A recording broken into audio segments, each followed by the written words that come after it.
from the American Family Association is now available to watch for free on AFA's brand new streaming platform.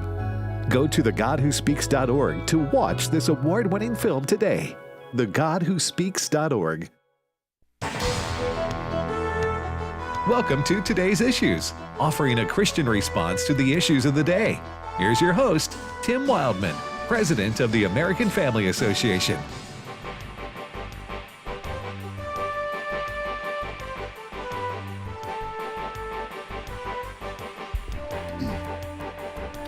Well, good morning, everybody, and welcome to Today's Issues on the American Family Radio Network. Tim Wildman here with Fred Jackson. Good morning, Fred. Good morning, Tim. Christopher Woodward. Hello. And today is November the 30th, in case you're wondering. Last day of the month. It is, yeah. Tomorrow, December 1. And then we have Christmas is on a Monday this year. That's right, yeah. And Boxing Day is on Tuesday. Whatever that is. Boxing Day. Boxing Day. Yes. That British tradition that Canadians celebrate. Okay, I didn't know anything about. Tell By us the way, about boss. this. You mean on December 26th? Yes. It's Okay. known as Boxing Day. If you look at your calendars, even here in the United States, you'll see Boxing Day, Canada. Maybe Australia does it too. It's an old British tradition. I got you. So, big boxing matches across the country that they televise or something, or what? Nah, you box everything up. Trudeau comes out. Oh, I thought you meant Boxing like gloves. boxing matches, like No. the sport. No. Okay, boxing. Okay, all right. So anyway, December 26th is Kwanzaa, Yeah. which the 7 Americans that celebrate that will have their day in the sun. Christmas Eve, Christmas Day. Christmas is on a Monday, so Yes. there you go. Long weekend for most people. Mm-hmm. Thank you for joining us, everybody, on the program. We got a lot to talk about today. Ray Pritchard is now with us. Good morning, Ray. Good morning, Tim. How you doing today? Doing well. Good to have you on. You through with your travels for the year? Yeah, I'm done. In fact, we'll be down in Tupelo in about a week for the end of the year festivities. But after a long year of travel, I'm glad to be home for a while. I hear you. Now, you're some of your family lives in Montana. Y'all going up there anytime? I wish. You know, you have to take about 4 weeks if you're going to drive to Montana because From anywhere.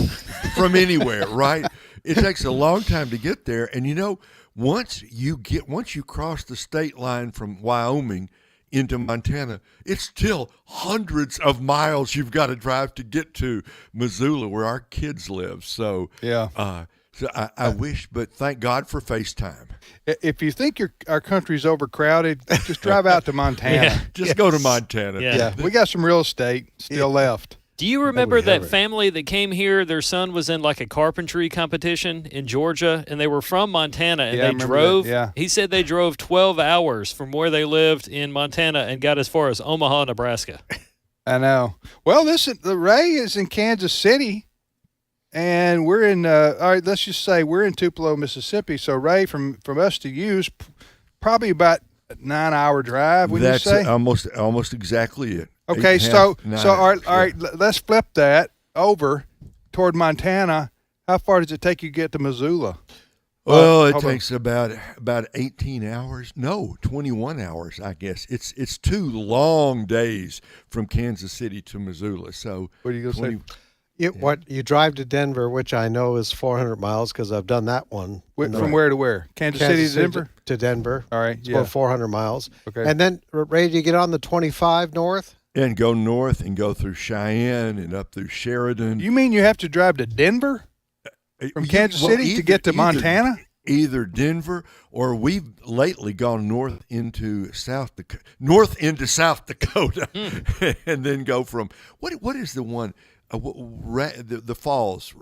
Is it Sioux Falls? Is in on the eastern side of South Dakota. I'm so confused. But then you go through Rapid City, and then west of Rapid City past Sturgis, where they have the big motorcycle rally. After that, it's just empty spaces for hundreds of miles. Beautiful, but Do you have There's not a lot cell? of Does it have? I civilization. guess it does have cell phone coverage if you're on the interstate, probably. Don't go a half mile from the interstate, or buddy, you're on your own. Right. Yeah. And I guess you sort of live from one truck stop to the next. Probably got a lot of. I'm looking for those Love's Country Yeah, stores. You know. Yeah. I tell you, this is a big country. We when we lived in British Columbia, we would come south to my wife's parents lived in Mississippi, so we would make that trek and Driving, you drove. we drove a number of times. Wow. Mountain Home, Idaho. We usually try to get there the first night, but we would get up in the morning at 3:00 in the morning, and soon as you leave town, total blackness. Now I'm not kidding. Not even there's not a street light. Right. There's just total blackness. It's really weird. Right. When you're used to living in a town or city, Yeah, at least there's a light somewhere. But we're talking no lights whatsoever. It's the weirdest feeling. Yeah. And you pray, Lord, I hope the car keeps working. Because there's Right, because again, you're on your own. you're on your own. I'm just honored that a man from Canada referred to our country as large. it's a very big large. country. Yes. It is. Well, all right then. All right, Chris, what's your first story? Well, it's the lead story pretty much in the United States. A lot of people on television talking about it right now, and it's been the lead story for us for several hours now. Former Secretary of State Henry Kissinger has died at the age of 100. If you are not familiar with Kissinger, he left office before I was born. You've no doubt heard him, and your world has been shaped by foreign policy decisions that he helped make with presidents like Richard Nixon and Gerald Ford. I have an obit here from Fox's Griff Jenkins that I can play to provide a little bit more on the life and times of former Secretary of State Henry Kissinger. Clip 2. Kissinger fled Germany as a teen, coming to America in 1938, becoming an American citizen in 1943, joining the Army, shipping off to fight the very country he fled, receiving a Bronze Star for meritorious service. After the war, he earned a bachelor's, master's, and PhD from Harvard, and first got noticed by Nixon, who appointed him as National Security Advisor in 1969. Ultimately, he served as Secretary of State for both Nixon and Ford. He's noted for easing tensions with the Soviet Union during the Cold War and establishing U.S. diplomatic relations with China. Reaction to his death is pouring in. Former Secretary of State Mike Pompeo writing this: Henry Kissinger was a model of service and a great American. And former President George W. Bush offering admiration, saying America has lost one of the most dependable and distinctive voices on foreign affairs with the passing of Henry Kissinger.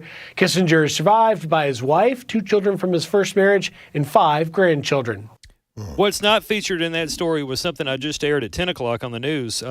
Current Secretary of State Antony Blinken praised Kissinger for basically setting the standard for what it is to be a Secretary of State. And according to Blinken, he actually just had conversations with Kissinger to try to get some advice from him on how to handle things. Yeah, he's quite a guy. The AP story on this morning, former Secretary of State Henry Kissinger, the diplomat with thick glasses and a gravelly voice. And if you're old enough to remember, that really resonated with me.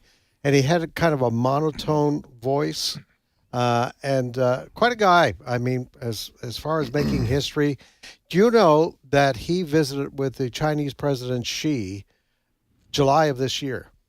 He was still doing kind of behind the scenes diplomatic work. Yeah. Former President Trump had him in the White House a number of times to get his advice. So I guess when it comes to international relations, Henry Kissinger will go down in history as one of the premier individuals in American history for what he did. The Vietnam War, China, Russia, you name it. Now, he had his people that did not like him, did not like what he did with Vietnam in particular. So, and you may hear from those people a little bit later today. Well, he was in the 70s. That was his heyday. Yes. Serving Nixon and Ford. Yeah. Ray, a thing I remember about Henry Kissinger was, I mean no disrespect for this, No. but the first time I heard him, I remember thinking, what is a foreigner doing representing the United States of America? Because he had such a thick accent. Of course, he was an American citizen. He came here before Nazi Germany came into existence, right? Or to escape. Around that same time. To escape it. 38, I think. Before the rise of Hitler as a on the international stage, I should say. But anyway, he had a very thick. Would that have been a German? Yes. That would have been a German accent. Yeah, absolutely. German accent. And But look, go ahead. think of it this way: in the long history of the United States, he's the most significant Secretary of State we ever had. Yeah. And in fact, and I say that this way: love him or hate him, because there are people on both sides. But try to name 4 other secretaries of state. You can't think of anybody else. When you think of, if I stop to think, who was Jimmy Carter's Secretary of State? I don't remember, but I don't remember who Lyndon Johnson's Secretary of State was. But everybody knew Henry Kissinger. There are some men who have the presence. They walk into the room and without even trying, every head turns their way. He was that kind of man. Mm-hmm.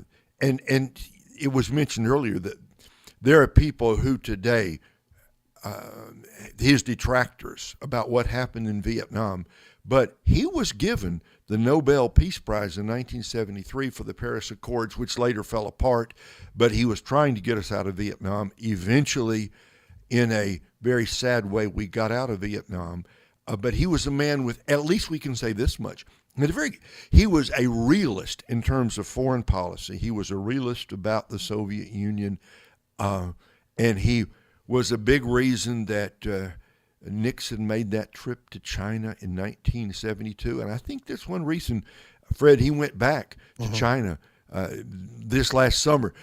He regarded that as one of his greatest achievements. I think the rest of us would say that's a mixed bag at best. But there's been no person as Secretary of State more influential in American history than Henry Kissinger. I would agree. Next story, Chris. Well, this could very well be the lead story had what we just discussed not happened in the last 24 hours or so. There's going to be a big debate tonight. It's not amongst the Republican presidential candidates as a whole. One of the presidential candidates is going to be there on stage. And I'm talking about the Hannity special tonight, which has been coined the Great Red State versus Blue State Debate. This is going to be on Fox News Channel during the normal Hannity time slot and then some. It's going to air from 9 to 10:30 p.m. Eastern Time, 9 o'clock to 10:30 p.m. Eastern Time on Fox News Channel. Sean Hannity is going to be the moderator. Gavin Newsom, who is not running for president but seems to be in favor of the idea, should anybody nominate him to do so, is going to be there to debate DeSantis on things. I would be shocked if things like COVID jabs are not brought into discussion. DeSantis is probably going to have to take questions or jabs from Newsom on things like the parental rights and education bill from Florida, which the media loves to refer to by a different name. So a big debate, which could be interesting to watch because next week on Wednesday, DeSantis will be back on stage to debate things with his Republican presidential challengers. Okay, so this is on the Fox News Channel tonight at 8 o'clock Central Time. Correct. And it's going to last for an hour and a half. And it's and there's no studio audience. I don't believe so. No, there's not. So there's, Fred, it's just going to be Governor DeSantis from Florida and Governor Newsom from California. Are they like in 2 chairs talking to Sean Hannity? Do you know how this? I guess that's going to be the setup. I'm amazed. Not a lot of good things to say about Newsom, but I do give him credit. Yeah. For being willing to go on with Sean Hannity as a moderator. Yeah. Sean Hannity does not hold his politics back. He is very, very, very conservative. Right. And he's to the right of DeSantis. Well, to the right of DeSantis. Exactly. I don't know, but I'm just joking. So I think what happened was Sean Hannity had Newsom on back several weeks ago. Yeah. They've been friends for a long time. Yeah, so they're politically polar opposite. Yeah. So Hannity made the invitation to Newsom, hey, come on, and then he got with DeSantis, and of course DeSantis wouldn't turn it down. But Newsom agreed to come on, and they're going to have this live debate. And as Chris says, I think they're going to talk about COVID policy. The 2 states were just night and day. As far as shutdowns and all of that sort of thing. And then on the education front, LGBTQ rights, all of that sort of thing. It is going to be a colorful hour and a half. Yeah. I'm looking forward to it. It's tonight, an hour and a half. I personally don't get a lot from these debates with even 6-8 people or more on a stage. Yeah. It's, I don't know. I just don't get a lot from that. I prefer, I think what's more informative are more intimate, smaller setting, and get rid of the studio audiences like this. That way you don't have the clapping and the cheering and the booing and the hissing. I mean, there's a place for that, I guess. But for me personally, I just want to hear what they have to say. I want to hear the content, the thinking behind their policy, hear them express themselves. Those kinds of, that's why I prefer one-on-one interviews than I do even the debates, which get all the attention. But in this case, I think it will be instructive, Ray.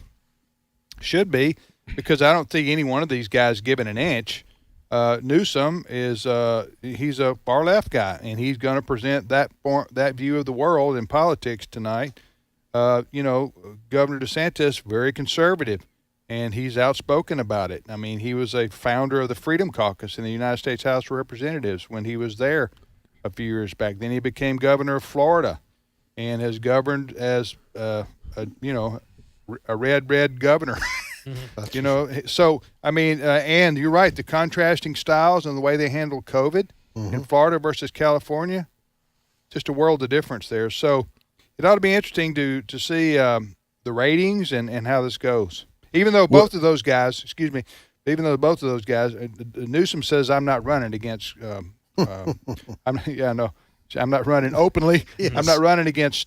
But he is setting himself up for a run either now or later. With DeSantis, he is running against Donald Trump and Nikki Haley. I don't know who's Vivek Ramaswamy. Yeah, but Trump's the leader, and so it will be. It'll be interesting, don't you think, Ray? Look, if I'm Ron DeSantis, I come out swinging. He's got nothing to lose. They're giving him an hour and a half with Gavin Newsom. The contrast is going to be exceedingly clear. He's, so to speak, playing with house money, right? They're giving him 90 minutes, right? And I hope he comes out and, jab, jab, jab, hit him, knock him, because I think all the facts on the ground are on the side of Florida. Right. The way Governor DeSantis has led Florida, the stands he's taken. So come out swinging, Governor. He's got nothing to lose. Newsom is going to do his far left thing, which, when that's exposed to the American people, when it's clearly exposed, when a good answer is given, the American people don't want these far left policies. So I think this is a golden moment for Ron DeSantis, and I expect him to do very well tonight. I think one area that Newsom is not going to want to spend a lot of time on is crime, right? Crime and punishment, and the far left woke ideology of crime is not working in California. Well, it's terrible. It's terrible, crime in California, and so in Florida it's different. They take a more law and order type approach. Very much so. You have DeSantis. He's fired a couple of woke prosecutors down there. He has gone tough in the wake of the October 7th massacre there in Israel. He very quickly went after the students who were out there protesting for Hamas. He's very proactive. We'll see how it goes, but I think probably if you're a lefty, you're going to say, Newsom won. If you're a conservative, you're going to say DeSantis won. But we'll see how it goes for both those guys in presenting and projecting their political. I think it's instructive and helpful because it presents a clear difference between a conservative ideology versus a very liberal ideology on how to govern, whether it be a state or nationally. And, should DeSantis not be able to overcome Trump in the primaries, there's two things. One is he could be setting up for a 2028 run. A lot of people are saying that. Okay. And he'll already have some experience on his side, and he'll also have he'll have his name recognition higher than it was before running. Yeah. But with Newsom, you know, if let's say Biden's health fails him in the next 3 months and he has to drop out or he drops out, then Newsom's sitting there. He might be able to win a brokered convention. Yep. For the next year. Excuse me, in the summer for the Democrats, or run in 2028 himself. Yeah. Who knows? Yeah. DeSantis will be governor of the state of Florida for 2 more years. Should he not, again, get the Republican nomination. Correct. But anyway, it's going to be interesting to see Yeah. what happens. I do have some audio here from 3 voters in Georgia, and the reason I bring up Georgia voters is because that's where tonight's special. Oh, is that debate right? It's in is. Atlanta. Okay. Alpharetta, yeah. just north. Alpharetta, yeah. What you have here is 2 female voters telling Fox and Friends they want to hear about national security tonight from Newsom and DeSantis. The third voice is a sheriff who actually applauds Sean Hannity for getting this whole thing together. Clip 6. I want to know how our southern border is going to be secured. It's very disturbing that right now this administration does not care. Who do you agree more with, the Gavin Newsom approach or Ron DeSantis' approach to the border? Well, does Gavin Newsom have an approach? I mean, I think Ron DeSantis did a wonderful job in Florida in all aspects of governing that state, and I think he would have a real strong, firm direction for us to go as far as securing the border. You know, 9/11 scared us to death, and we are close, even in worse shape. We need to get this national security under control. The winner of the debate tonight might be Sean Hannity. I don't know.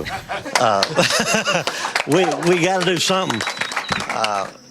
If we don't take America back on this next election, we can just cut the light off.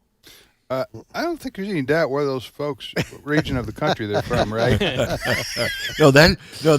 is definitely not northern Maine.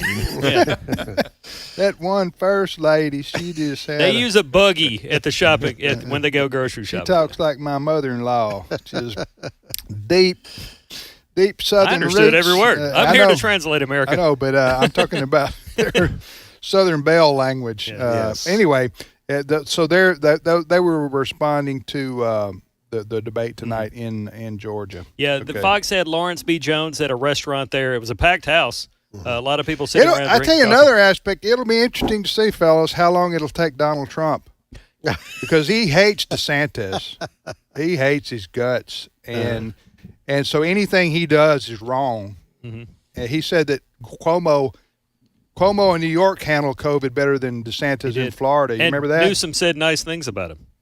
Newsom said nice things about him, so he likes Newsom and he hates DeSantis on a personal level. Now try to bring that together. I know, but that's what Trump does. You know, he I wouldn't be surprised if he doesn't send out a message tonight saying Ron DeSanctimonious Blew it, and he'll send that out before the debate even happens. That's right.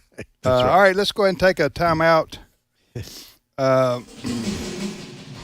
Anyway, we will see what happens tonight with respect to the blue versus red state debate between Newsom and DeSantis. We'll be back momentarily with more of today's issues on the American Family Radio Network.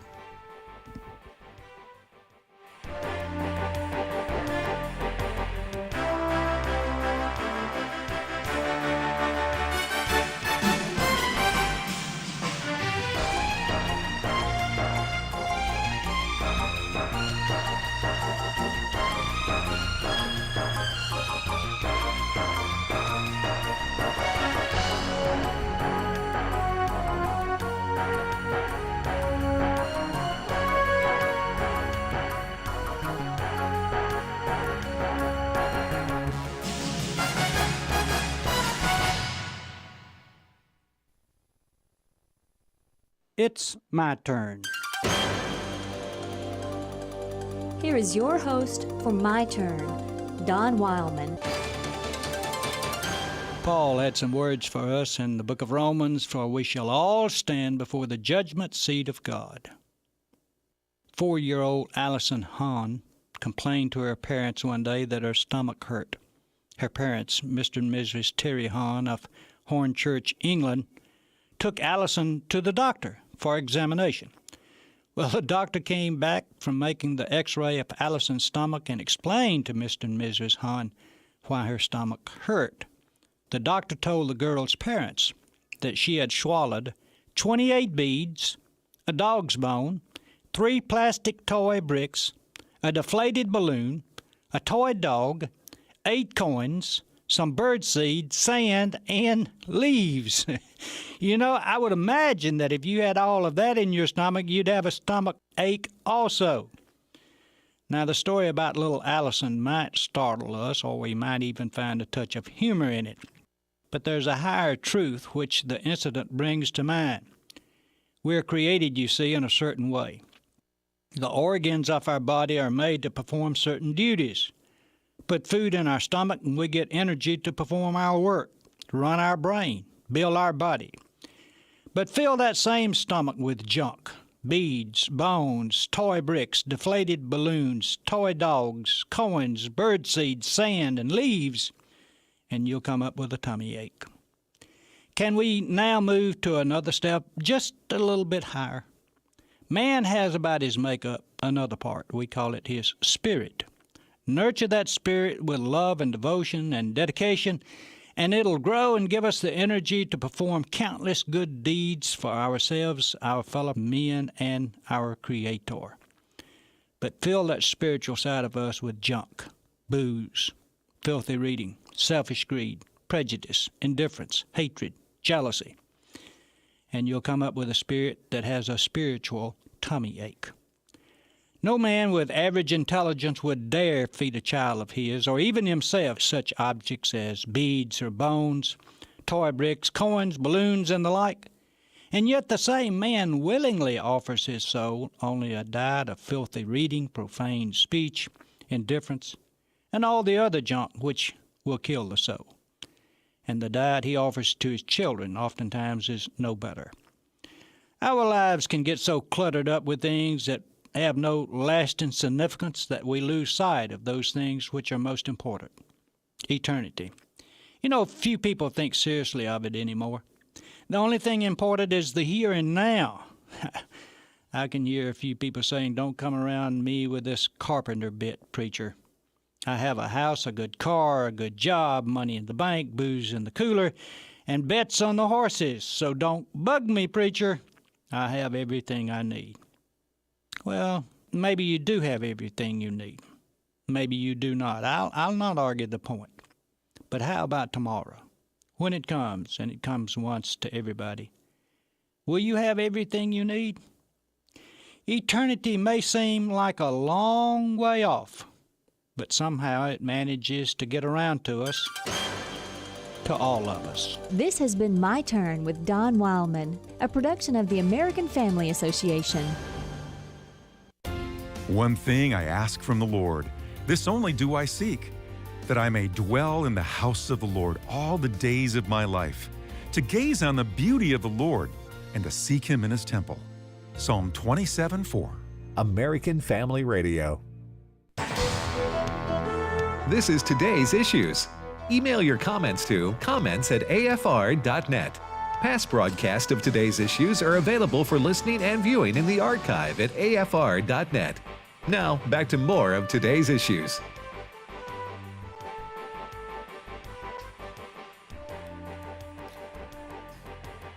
Hey, good morning, everybody, again, and welcome back to Today's Issues on the American Family Radio Network. Today's Issues is the name of this show. I'm Tim Wildman with Fred Jackson and Chris Woodward and Ray Pritchard. And joining us now from Minnesota, the great state of Minnesota, is Jan Markell, who's with Olive Tree Ministries. Pardon me, got a little cough here. Jan, good morning to you.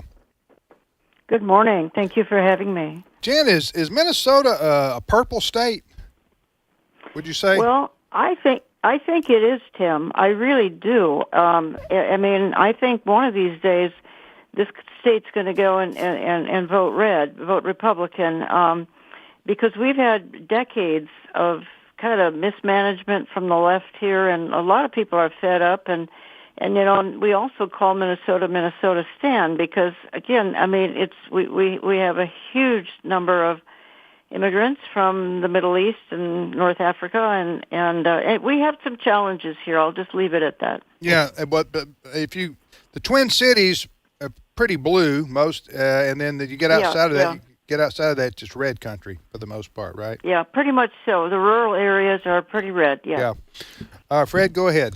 Yes, Jan, love your show that we hear here on American Family Radio twice on the weekend, Understanding the Times, 105 on Saturday and noon on Sundays. And one of your frequent guests is Amir Sarfati. And I heard him on with Tony Perkins on Washington Watch earlier this week here at American Family Radio. It was a great interview. I understand Amir is in the United States. He lives in Israel, has his family there. He's a former major in the Israeli Defense Force. But he had some interesting things to say and kind of a warning at one point in the interview. And by the way, we have a story on that interview with Tony on our site, afn.net. But he said, Amir believes that Hamas took advantage of the political turmoil in Israel to launch their massacre on October the 7th. And Amir says you ought to be concerned here in the United States because we have political turmoil right now. And with our open borders, we know there's probably Hamas cells now in this country. And Amir is warning America that we may face attacks by Hamas terrorists on our own turf. I wanted your thoughts on that.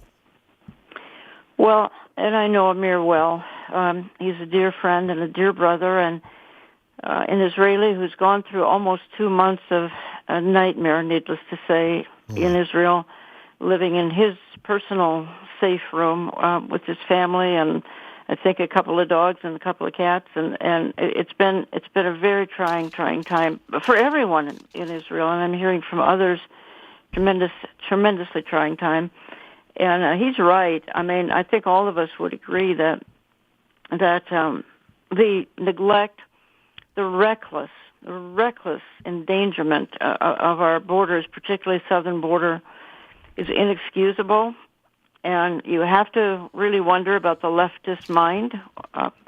Surely they care about their children and grandchildren, don't they, in light of what may be coming across these borders? And Amir's warning is just dead right on. God has been merciful thus far. I think in the Biden administration, we've certainly seen some wreckage, but my goodness, what could have happened thus far is almost unthinkable, and will it happen? And I think that Amir's warning, saying that what happened in southern Israel on October the 7th, which many people, friends of Israel, myself included, have still hardly recovered from the shock of it all. It's waiting to happen in our neighborhoods because of the recklessness of the political left in America and the fact that they seem to be so careless about the number one duty of government, which is to protect its people. And we're a time bomb. We're going to go off one of these days, and there's going to be severe consequences. So I hope, Fred, folks will listen to Amir's warning.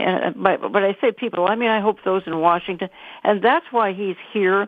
He's here mainly to address powers that be in Washington about what's happening in Israel and the fact that here's what you can do to prevent that here in America. He had an open-door invitation to address members of Congress. He had given up travel until probably the end of 2024, the following year, and he felt he had to come back and fulfill this request.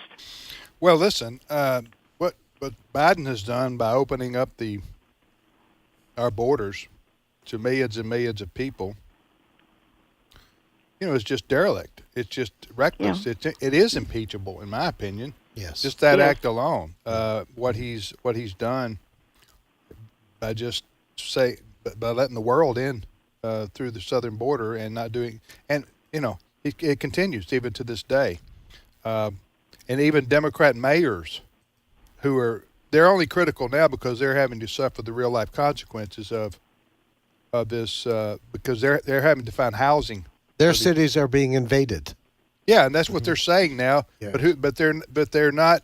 Many of them. I'm talking about Adams in New York, the guy in Chicago, Denver, Massachusetts governor, Los Angeles, San Diego.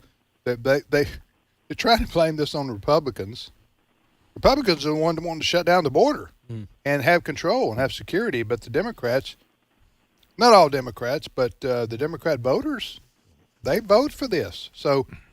You're going, Ray, you're going like, okay, you vote for open borders, and then you get mad because you have the consequences of open borders. Yeah, you voted for this, Right. And now you're upset that millions of illegals have come across the border, and you're throwing up your hands in surprise. Jan, I wanted to ask a question following up this article based on the interview with Tony that Amir did just a few days ago. There's a headline in it that said, Hamas responds to, quote, the smell of weakness. The smell of weakness. What, Jan, expound on that. What is that? What does that mean for the current crisis? Well, I think that what is being said there is Hamas looked at the situation in Israel, and I'm not so sure I would call Israel weak under Benjamin Netanyahu. What I think the deeper meaning is Israel has been divided for the last year or two, and that people have been demonstrating for a long time in Israel about wanting some political changes. You have to understand that they have an intense right and left over there, just like we do in America, and their left stirs things up a lot, and the left has stirred things up as it concerns Bibi Netanyahu, who most of us love. I mean, he's been a strong leader. Certainly there was a horrible lack of intelligence for this catastrophe on October the 7th. But the point is, Hamas struck probably because there was great division going on, and a tremendous division. They've been demonstrating in the streets for a year or two. And I think that the implication is, get our act together here in America, because the bullies sense weakness and they sense division, and when they see strife and division in the country, they're very likely that's when they're going to strike. We've got that going on now, and again, as we've already said here for the last few minutes, are we a ticking time bomb where some could? How quickly we forget 9/11? All of us speaking in this panel right now remember 9/11, but I fear that many Americans have forgotten it. That can revisit us again at any day. And that's what Amir is here to warn against, and I trust we are as well today. Jan, I just had one more question for Jan. Jan, when October 7th occurred, I was impressed with the initial response from Secretary of State Antony Blinken, who is Jewish, and he reminded us that he has relatives that went through the Holocaust. And he was very strong. But I'm getting concerned with what I'm hearing out of the White House in the last several days. The White House is now warning Israel, you better be precise, more precise when the war resumes. And then this morning, I'm hearing from Antony Blinken that we want Israel to abide by international law. What about Hamas? Yeah, nothing said to Hamas. Yeah. Nothing. And I'm starting to see and sense a weakness in the White House support for Israel. Absolutely, Fred. You've labeled it exactly accurate. The problem is the current administration has far more interest in, number one, appeasing Islam, and number two, being a friend to Iran, than they do the care of Israel. And this is a huge concern in the pro-Israel community, is this current administration and some of their affection, which is misplaced, to put it mildly, and kind of perverse, to be blunt here. But we can't fully understand it. It kind of is a little bit delusional.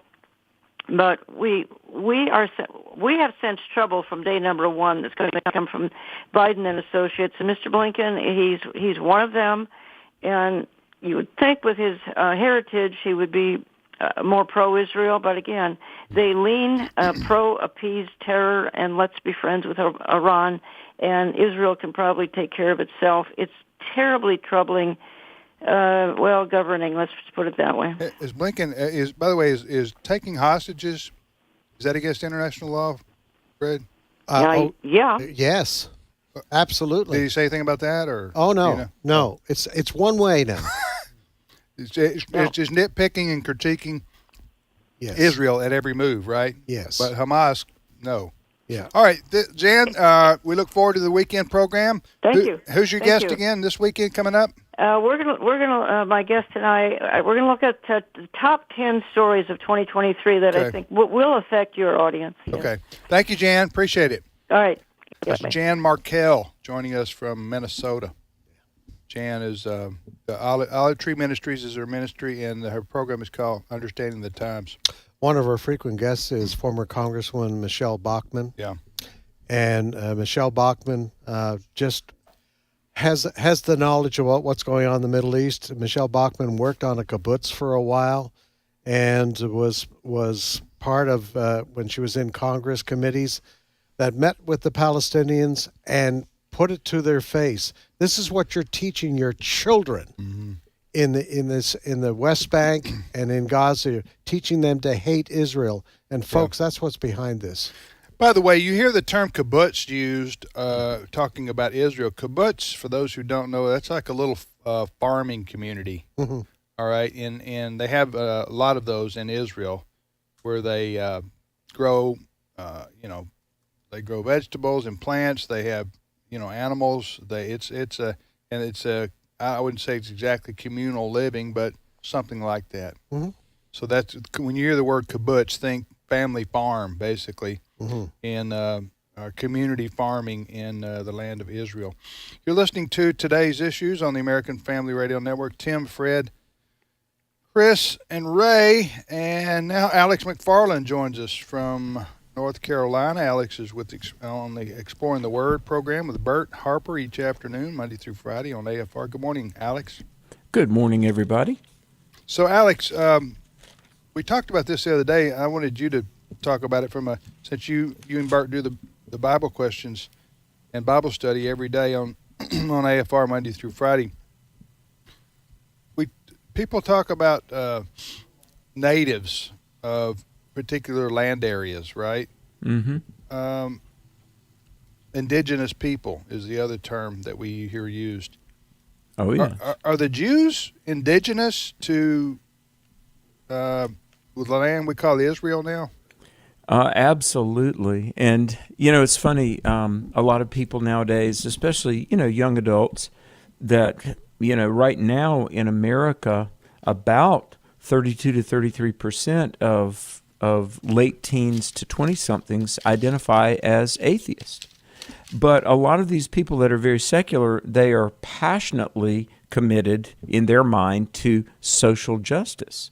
And just one of the mantras of the social justice people are the rights of the indigenous peoples. Like a couple of years ago, right when COVID was coming out, I spoke in Toronto at the University of Canada at Toronto. Huge. It's like the Ohio State of Canada, probably 50,000 students. And they were having, at that time on the campus, protesting Canada Day for Indigenous Peoples Day. Now, the reason this is important is because you talk about the people that are anti-Israel, pro-Hamas or pro-Palestinian. I'm like, if ever there were a people group with an inarguable, ironclad right to their land, it's the Jewish people and their right to the nation of Israel, the land of Israel. I mean, if ever there were an indigenous people group that they and their land have a bond that goes back 3,500 years, not a couple of hundred years, but 3.5 millennia, it's the Jews in the land of Israel. Ray? So we're coming up on Christmas to celebrate the birth of a baby, a Jewish baby, born in the Jewish town of Bethlehem, the city of David.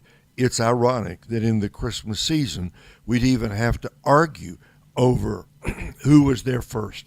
It was, as Alex said, beautifully said Alex, that for 3,500 years, from the time when Joshua led the people of God across the Jordan River and conquered Jericho and Ai and all those other cities, from that time until this, That's been the Jewish homeland, appointed to them by God and given to them by God. So if we're going to talk about indigenous people, Christmas reminds us there's nobody more indigenous to the Holy Land than God's people, the Jewish people.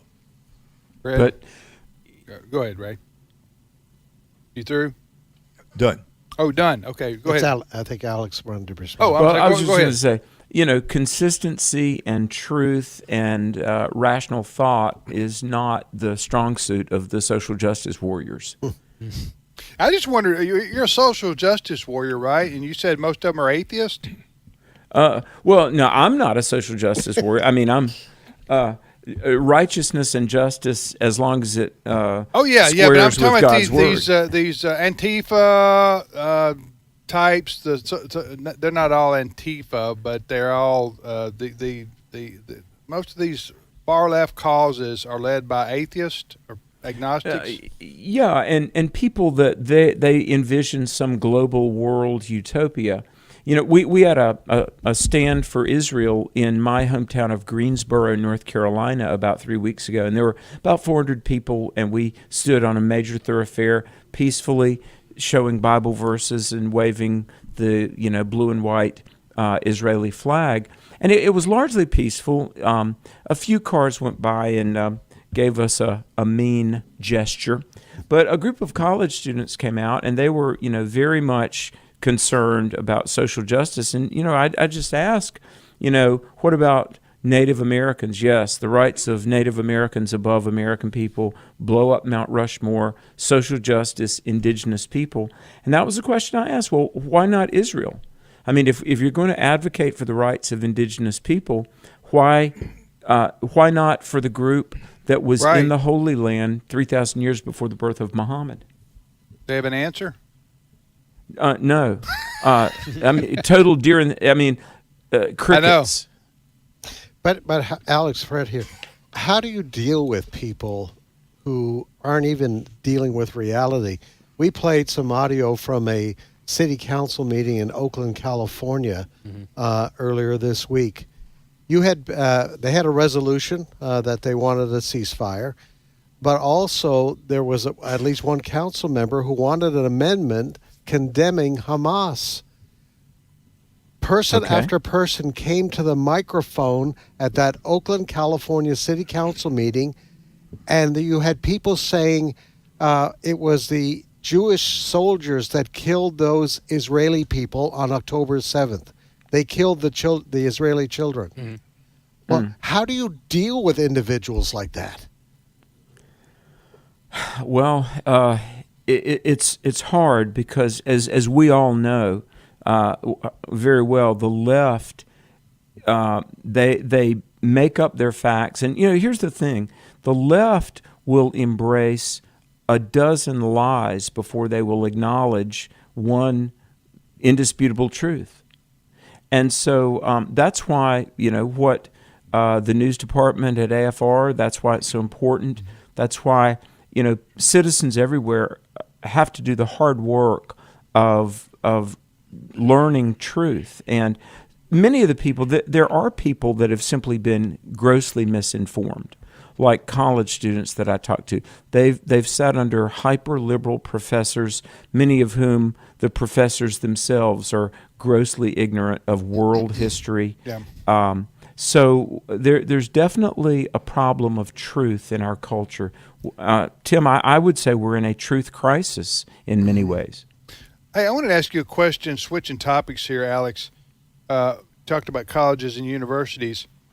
There was a story yesterday about major corporations in America, including Walmart and others, changing their policy. Go ahead, Chris, tell us what the story is, and then we'll get Alex to comment on it. This is from the Daily Mail. I'll share the link on our Facebook page. The headline is, How the College Degree Lost Its Value.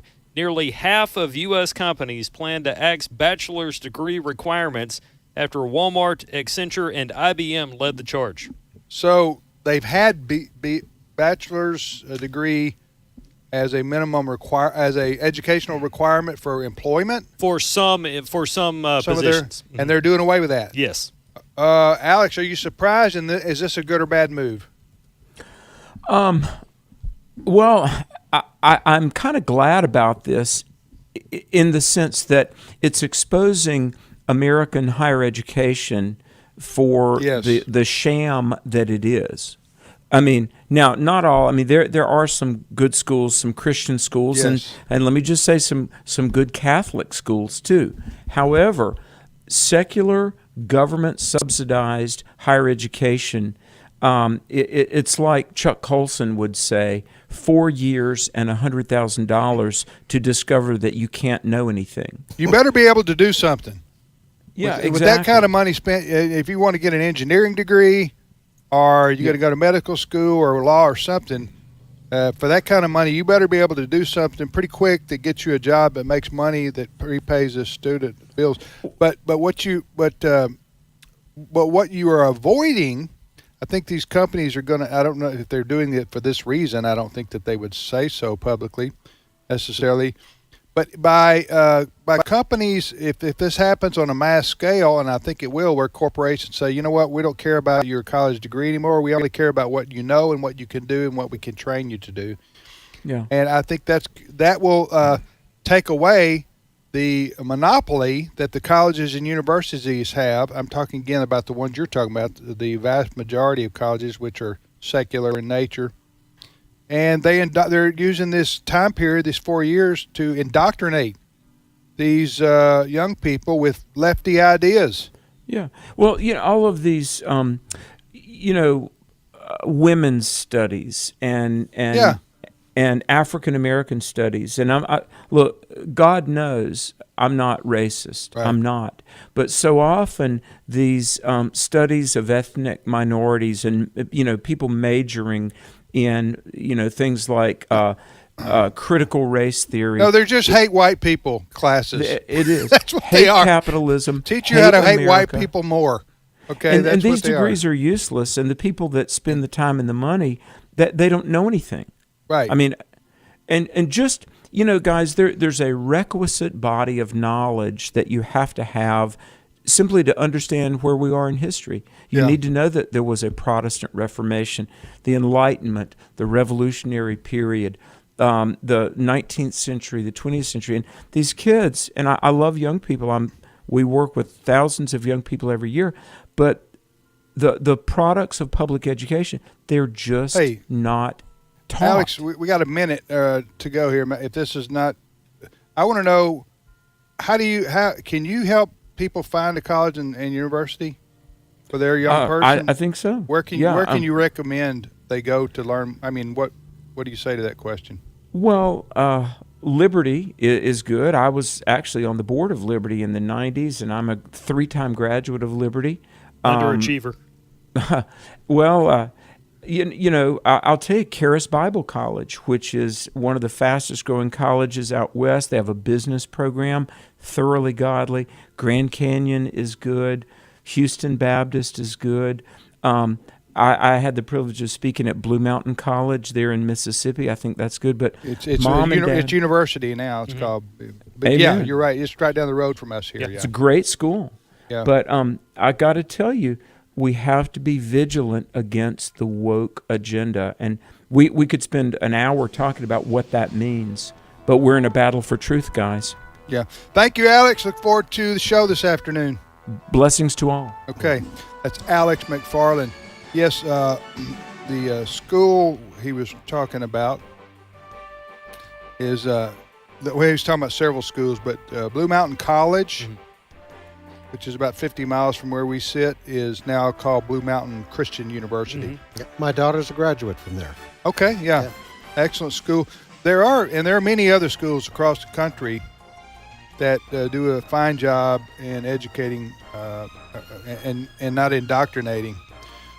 Maybe we get Alex to give us a place where people can go to screen, that has screened out colleges for good idea. Yeah. All right. Thank you, folks, for listening this hour. We'll be back. Stay with us.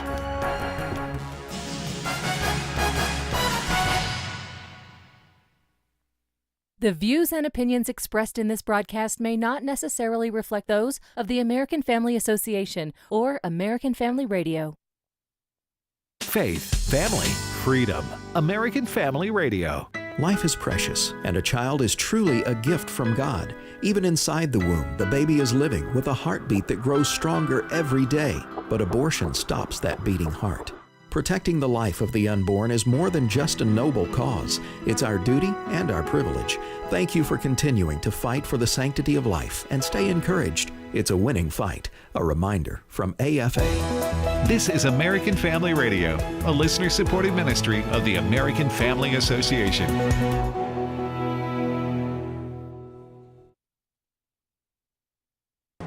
For American Family News, I'm Chris Woodward. Former Secretary of State Henry Kissinger has died. He was 100.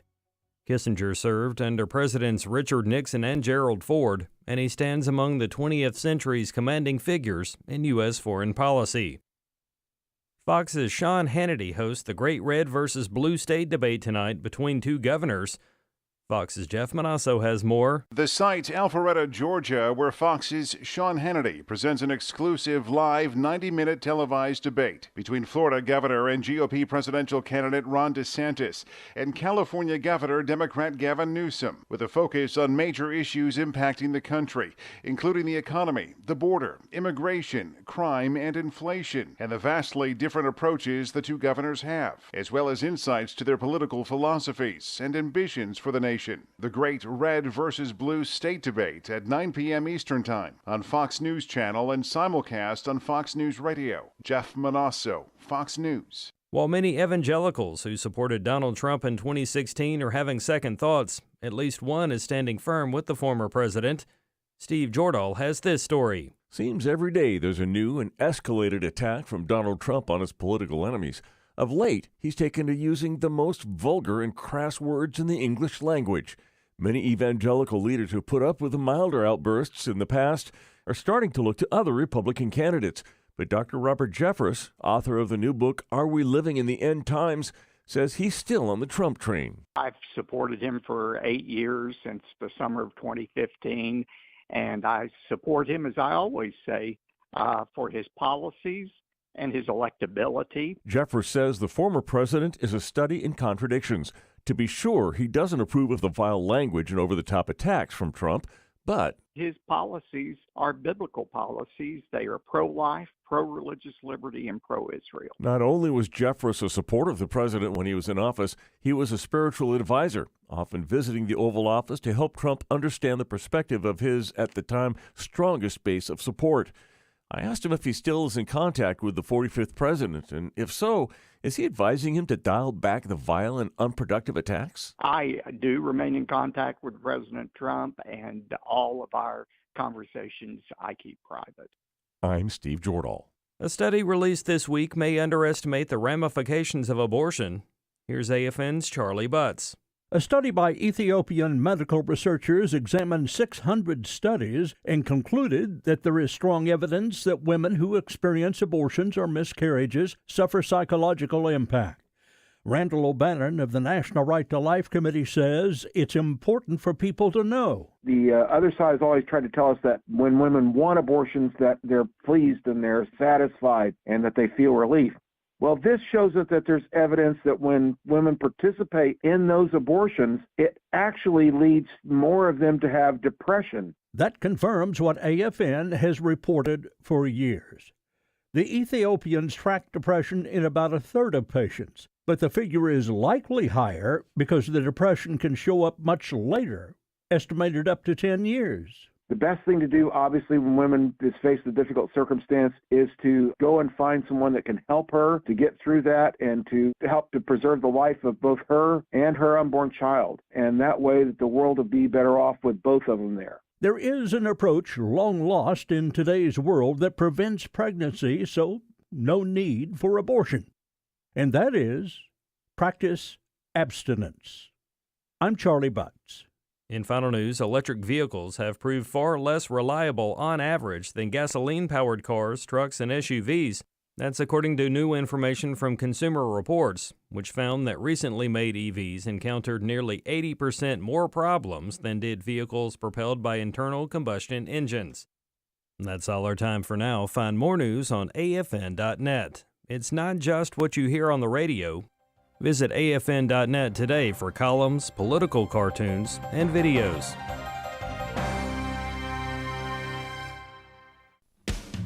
Coming up this weekend on The Stand Radio, a 19-year-old girl fighting for the unborn gives us a glimpse into the next generation of pro-life leaders. So I think the first step is to really become heartbroken over abortion and realize how evil abortion is and what abortion does to a preborn baby.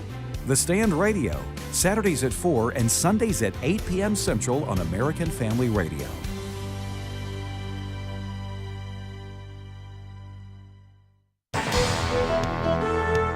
Today's Issues continues on AFR with your host, Tim Wildman, President of the American Family Association. Hey, welcome back, everybody, to Today's Issues on the American Family Radio Network. Today's Issues, the name of this program.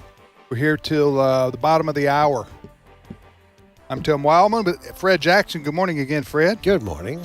And Ray Pritchard's in Kansas City. And we now have Steve Paisley Jordahl joining us in studio. You do. Good morning, everybody. I just brought you a gift that one of our listeners sent. I'm looking. Earl and Diane, thank you. Yeah. I'm opening this up as we speak. They visited from. They were traveling through from Northwest Arkansas. Yeah. They stopped to see us here in Tupelo. And they gave me a little present. Oh, yeah. It looks like it's a men's accessory tie. Yeah, open it up. I haven't bet it's even Paisley. seen it. It's a surprise. I bet it's Paisley. Yeah. Ooh, it is. It's a Paisley tie. Like that. That is That's what I'm talking about. Ooh, it's Paisley and it's kind of rainbow colored. Keep Paisley alive, I Steve. can't open. That's yeah, right. That's your mission. I can't open the plastic wrap. There we go. I was going to ask you to tie it and put it on right now. Oh, it's got a pocket handkerchief too. That's Look at that. That's is a fine, really it's nice. a fine looking tie right there. I love this tie. Thank you again, Earl and Diane. Yeah. Very nice. So the point of this, bringing this up, is, folks, if you're going to come visit us here in Tupelo, bring a gift. You need to come bearing gifts of some kind. Indeed. Or send them after you leave here. Steve got That's himself a good looking Paisley. tie. I like that. You can see it, right? He's actually Yeah, I putting can. it on. Yeah, you going to tie it? Sure. Why not? Okay, well, folks watching on our Facebook Live feed or our AFR.net feed, Now, streaming.afr.net. I do have to say it does not go well with what you're wearing today. That's Steve. okay. Yeah, it's I'm okay. wearing It it clashes. anyway. It clashes with your polka dot. It sure does. Well, I don't know if those are polka dots, but they're dots.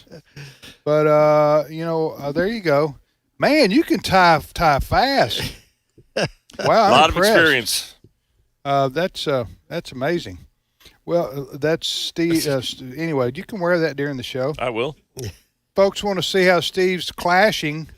They go to streaming.afa.net, streaming.afa.net, or our Facebook Live page for Today's Issues. But Steve is from California. They wear anything. There. That's right.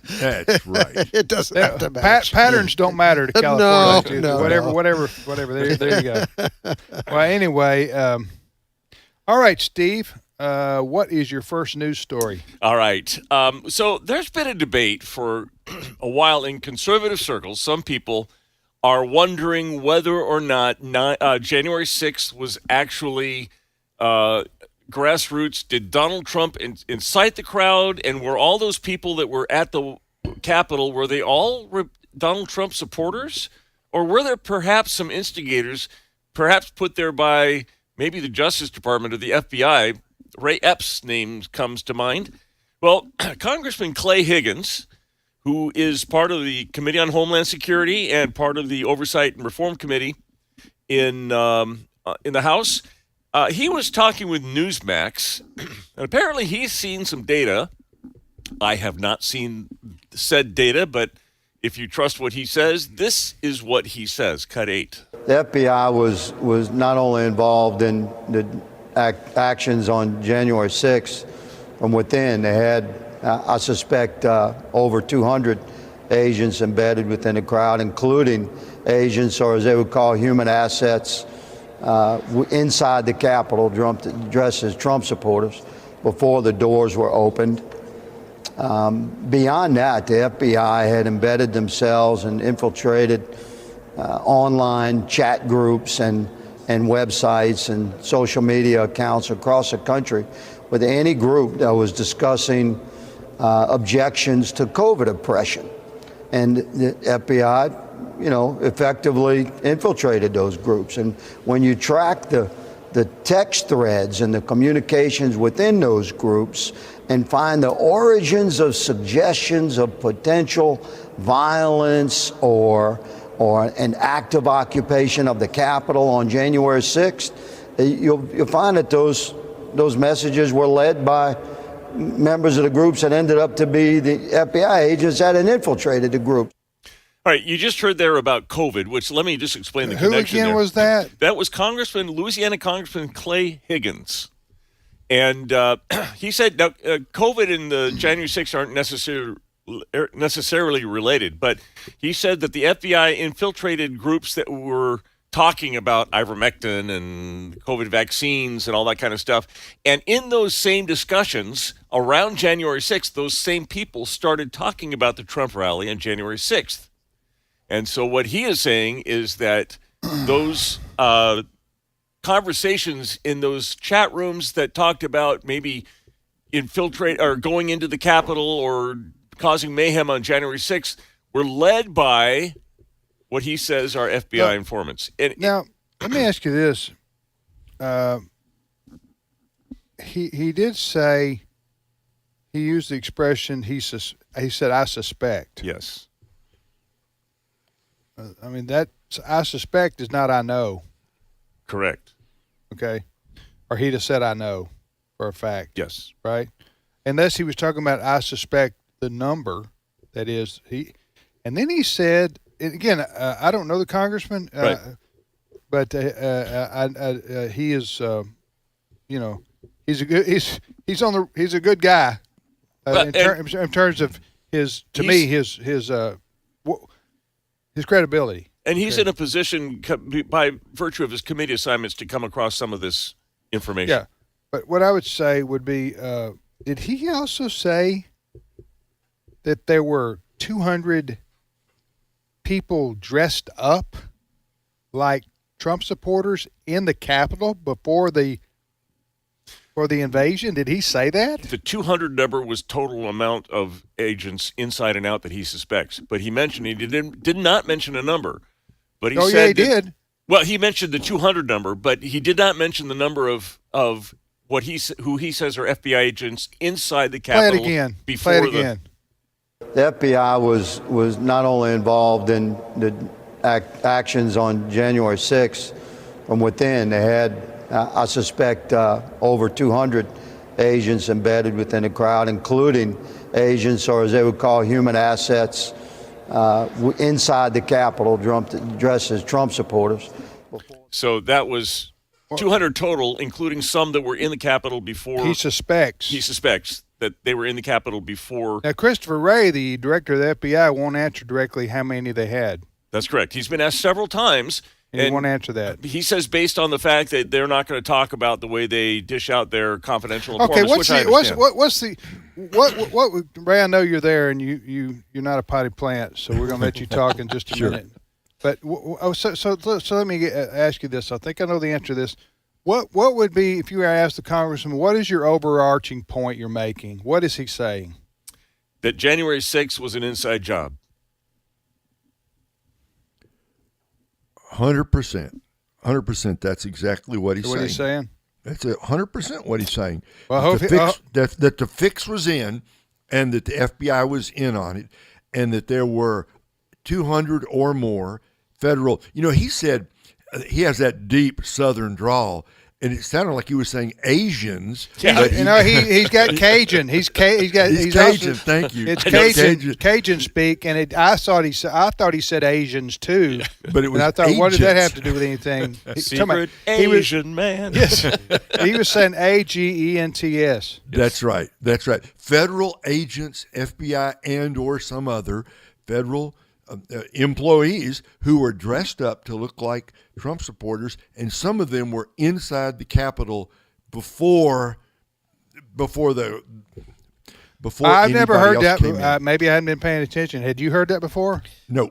Well, I've heard recently about busloads of agents that arrived at the scene on January 6th.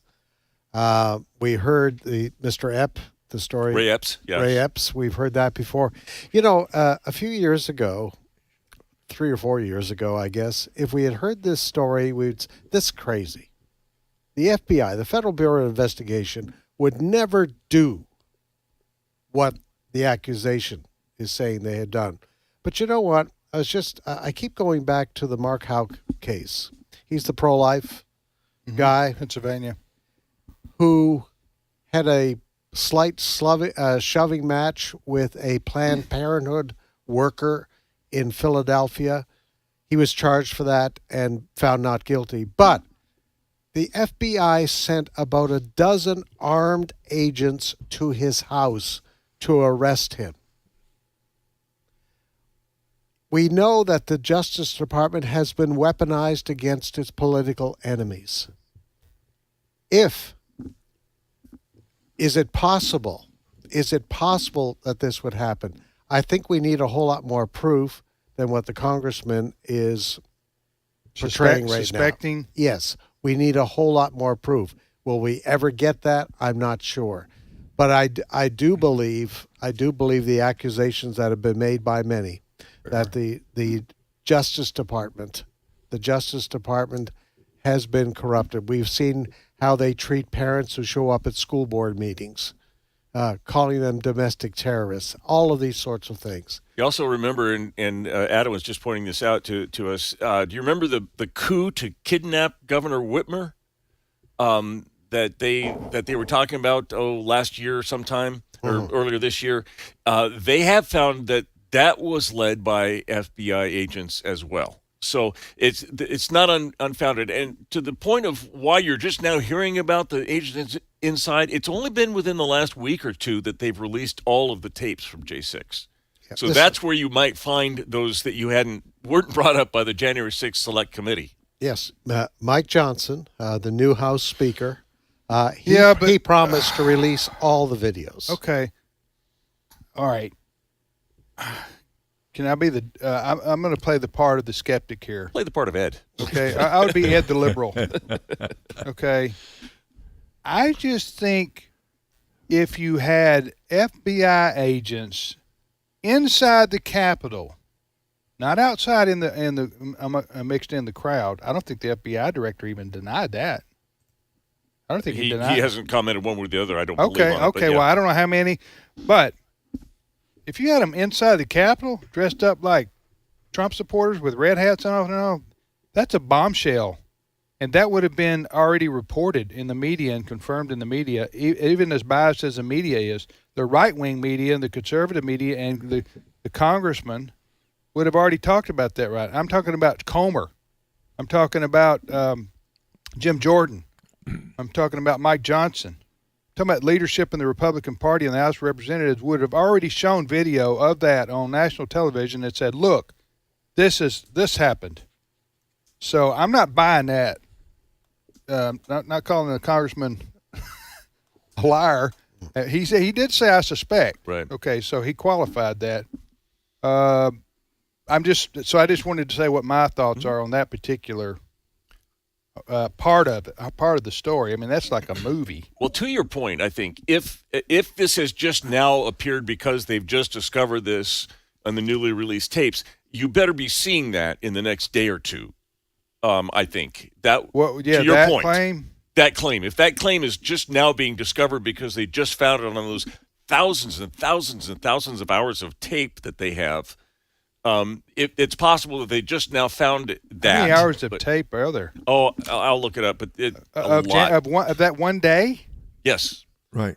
Isn't it something like 43,000 hours? Yeah. I mean, it's a fantastic. You mean it's just Have you seen it? Security cameras. It's just security cameras from every angle, Ray? Is that what it is? Right, from everywhere. So it's thousands and thousands of hours that no one person could ever go. You know what the part of that day I never did understand? Okay. January 6th. And when I heard about it, somebody called me like everybody. I was just horrified, like everybody. What in the world is going on? The part of that day that I never understood was why did the people who were there protesting the vote feel the necessity to have two rallies? You mean one with Donald Trump and one at the Capitol? Yeah, because you have a rally to protest what was going on, the certification of the election by then Vice President Pence. He's at the Capitol. It's a ceremonial duty. That's my view. That's the view of Jay Sekulow and many, many others. It's not a place where the Vice President says, you know what, I'm not going to accept this. I unilaterally decide to send this back to 7 states or whatever like that. That's my view. I've heard some people say, yeah, he could do that. Anyway, I'm not really here to argue about that. But I never understood why you have that rally where the President Trump is speaking. He's airing out his grievances. And then he sends them down to the Capitol. And I'm going, why? That's asking for trouble. Okay? You're sending these people who are worked up and amped up, and they're emotional, and you're saying go down there and, quote, fight like hell? Yeah. That is bad combo. But then he said, I'm going with you. So I thought, well, if he was going to go with them, that at least will keep it from getting out of hand. Right? Talking about President Trump. Correct. Okay. So President Trump, but then he didn't show. And I been- never understood why he didn't show to keep the crowd under control, because they got down there and they were ready to go, and some of them went in the Capitol building. I think his Secret Service precluded him from going down. I think he Why? wanted to. They tell him what to do? Yes. So Yes. you're telling They me will the not- Secret Service of the United States overrides the President of the United States? If the President of the United States' life is at stake, if they feel it's Sure. danger to his life, they do override him, and they will not let him go. So he didn't check this out prior to going and telling those people to go down to the Capitol? I'm going with you. Oh, but by the way, I haven't checked it out with the Secret Service yet. Is that what you're telling me? I don't think that a lot of stuff was thought through. You know, I'm not Right. accusing They the president were doing of deep They were thinking. doing it on the fly. Right? What, Ray? They were doing it on the fly, right, Steve? I mean, that No, thing's- they weren't doing it on the fly. Are you talking about Trump? Well, I'm talking about the Secret Service intervening because things spun out of control very rapidly. You're asking why didn't Trump go to the Capitol? He said, I'm going with you. Yeah. Well, I'm speaking to you, thousands of people here. Go down there, and I'm going with you. And so then what he was doesn't he go. what was he going to do when he got down there? Make another That, speech? that's my point about why the necessity for a second rally. That's asking for trouble, because people are worked up. Their emotions are high. Mm-hmm. And you go down there and you tell them to stop the steal. Right. Some of them are going to say, all right, I'll go stop the steal. How do we do that? Well, we go in there and get pants. That's how we stop it. You see what I'm saying? Is that unreasonable? I think the term that was used, peacefully protest. And legally. After fight like hell? Yeah. Peacefully protest. Just repeating what apparently he said. I know he did say that. But I think you're right. People were emotionally charged. They really did feel the election was stolen. Yes. Oh, I agree with that. And there were irregularities. And you have the rally to express those grievances that the president attends, and he speaks to them, and then he should have sent them home. Yeah, but he did not do that. They went up. They knew they had a sense of urgency that if they were going to stop the steal, I'm just projecting, I believe, how they felt that day. They had to do something beyond be at that rally. What rally? With Trump. What would that be? What, you go have another rally? Tim, Well, you go up and you go into the Capitol? The Capitol, and you make a noise and all of that sort of thing. I'm not saying I agree with that, but I think the emotions were running extremely high. Tim, you've watched a lot of Mississippi State games, obviously football games. Have you ever come across a game where the refs made a bad call and it cost them the game in the last couple minutes, and you wish like anything you could go down that they could redo those last 2 minutes? You mean go down there and beat up the refs? Well, no, but I mean, do something. Don't you wish that they could reset the game and go back to right before that call? That would be justice. In life, we have injustices. Yes. and we some of them are worse than others, and we get mad about it and angry about it. Yeah, that's But right. Donald Trump doesn't stand injustices, especially when they're against him, and he thinks there's still 2 minutes left on the clock because because Vice President Pence hasn't certified anything yet, so he's going to go down. He's going to go throw a red flag. Want the He review. already did at the first rally. Well, they didn't pick the flag up. Now he wants to go down and I don't know. Okay, again, listen. There's some problems. absolutely right with that day. Yeah. I just my problem with wasn't President Trump having a rally, which he did have. My problem was you send people down there, they're emotionally charged, they're right up against the Capitol building. You say, I'm going with you, I'll be there, and then you don't show. Okay? Which tells me, why didn't you show? Well, you're telling me, the Secret Service overrules him. So you're telling me something as important as that, he hasn't even checked out? Really not. With the Secret Service? You see what I'm saying? Yeah. Furthermore, I would think that the President of the United States has the authority to overrule the Secret Service. Are you telling me the Secret Service can block him from using the nuclear football if he needed to? No, because that's not. But have you seen the Secret Service grab a president if they think that there's a shooter in the crowd? That's against his will. He has no choice. No, if it's in imminent danger. And that's what he would have been they judged he would have been. There was a. So you're telling me, excuse me for interrupting you, you're telling me the President of the United States gets in the car, gets in the whatever, what do you call that? The Beast. The Beast, right. Oh, by the way, take me to the Capitol. And they say, no, we ain't going. That's right. I'm using Southern English here. That's right. Exactly. That's what I'm saying. Now, there was this apocryphal story of him trying to reach over and grab the steering wheel. It didn't happen, but that's what the Democrats were saying, that he tried to grab the steering wheel and turn them there. But no, the Secret Service definitely could say, no, we are not going to take you to a place where your life could be in danger. So they get to make that call. They do. They have the constitutional authority to make that call. They do. They have, yes, either the Constitution or in practice, but they do. Yes. Okay. All right. Well, the bottom line is those people were expecting to see the president down there, and he didn't show. Yep. And he could. And had he gone, I contend that he would have been able to stop them from going into the Capitol building. That's what I say. Or he would have gone in with them. You think? I don't know. With Donald Trump being aggrieved, I don't know. Yeah. All right. Well, it was in my view, and I think the view of most people, it was a tragic day in the life of our country. What happened on that day shouldn't have happened. That is you can't have law and order and just storm the Capitol building. But the question will always be also, to add another element to this, there have been reports that the president did ask for more national security, National Guard people there, and Nancy Pelosi turned that down. That's true. But why would he ask for that?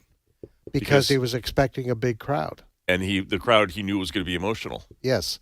That's and true. she turned that I tell down. you how you could have stopped that is not send them down to the Capitol. If Trump's going to order up National Guardsmen to defend the Capitol, you don't at the same time send people down there. You understand my logic there? Mm-hmm. Yeah, but do you understand? Does that make sense? In his mind, Ray, there was 2 minutes left in the game, and he still had that red flag. He was going to throw it. He was going to get their attention no matter what, I think. Well, the whole thing shouldn't have happened. We all agree on that, right? Mm-hmm. That what happened with the storming of the Capitol, we agree it's not an insurrection, but I agree with that. It was not There was not a. It was a riot. It was a riot that got out of control. Yes, and it should not have happened. And I guess your point, Tim, is the president should have done more to stop that from happening. My point is, number one, you don't have a second rally right up against the Capitol. And number two, if you're going to be the ones, if you're the leader and you're sending them down there, you got to go. You got to go, or you either call it off, because those people walked into a trap. Well, that's true. In my view. That's true.